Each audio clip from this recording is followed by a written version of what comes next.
Hey everyone, this is Dawn Olszewski and welcome to another episode of How'd She Do That? And today we're going to make this really cute Valentine petal cone. It's made with Stampin' Up's Petal Cone Die, and let's get started.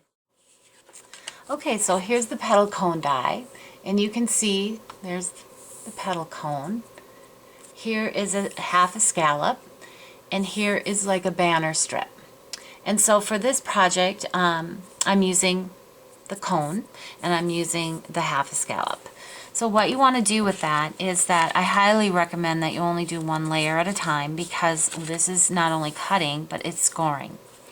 So depending on the tolerance of your machine, your big shot machine, you may want to consider using the Crease Pad as your top cutting plate. So when you use a Crease Pad, you don't do a cutting plate on top of it.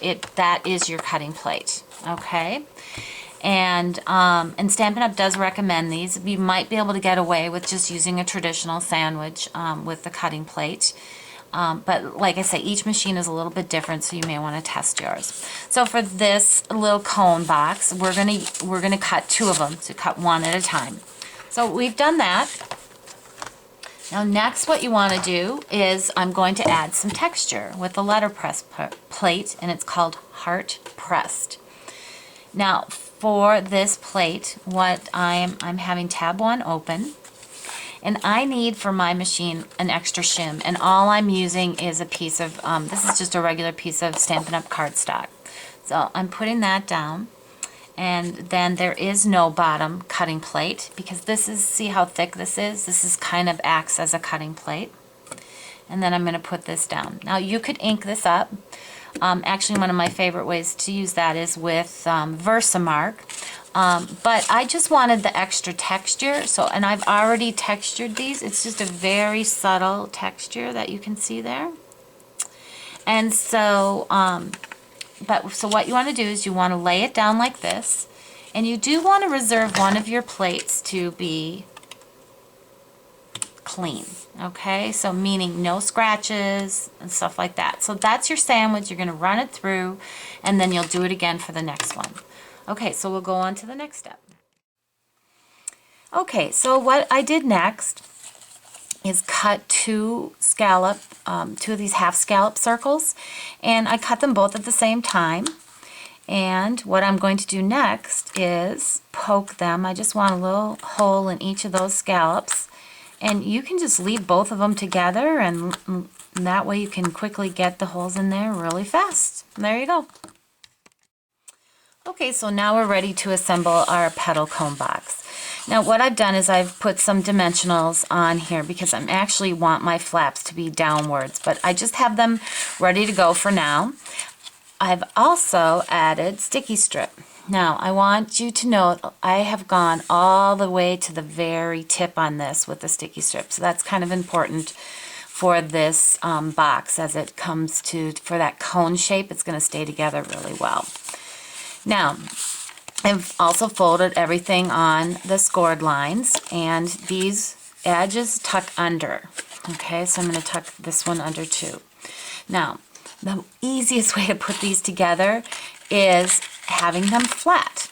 So you're going to have one flat with the outside faced downward away from you, and then the other one is going to go over it just like this. So we're going to start on one edge at a time. We'll just pull off our sticky strip.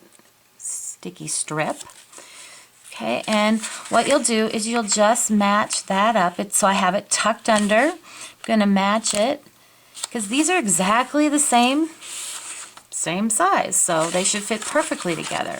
So now we have our other one, and I'll pull that one off. Okay, and you'll just fold this over, make sure everything's flat, and it's all going to match up really nice, and voila!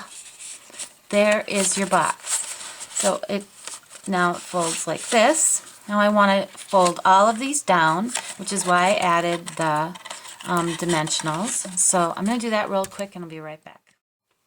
Okay, so I have folded down and adhered all four sides of the cone, that kind of rounded flap.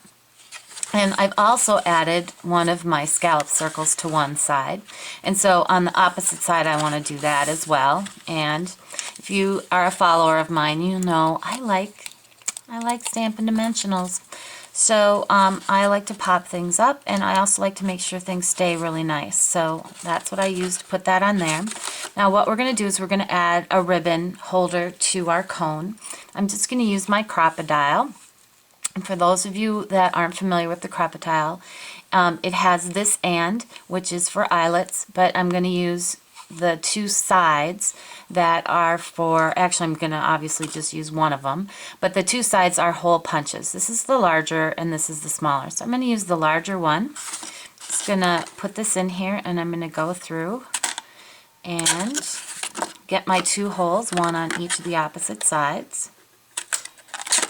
Okay, and then we're going to put our ribbon through. Now I am using, this is our crochet trim from Stampin' Up, and it's about 14 inches. And what you want to do is just knot off one of the ends. That's how I'm going to start here. It's just what it's actually referred to as an overhand knot. And I'm going to slide that in like this. Okay. And so my knot's actually on the inside of this. And then we'll come around, and we'll come from the outside in. Okay, and then you'll just pull that and do another overhand knot. Alright. And voila. Okay, so there's our box. Now we need a little decoration on there. So I have stamped the Be My Valentine. This is an a la carte stamp from Stampin' Up. And I've actually stamped it twice. Once on vanilla with real red, and then once on crumb cake with real red. And then cut it out. And we're just going to put it on. And there we go. We have a cute little Valentine box for your Valentine. So I hope you enjoyed that, and I hope to see you again. Thanks.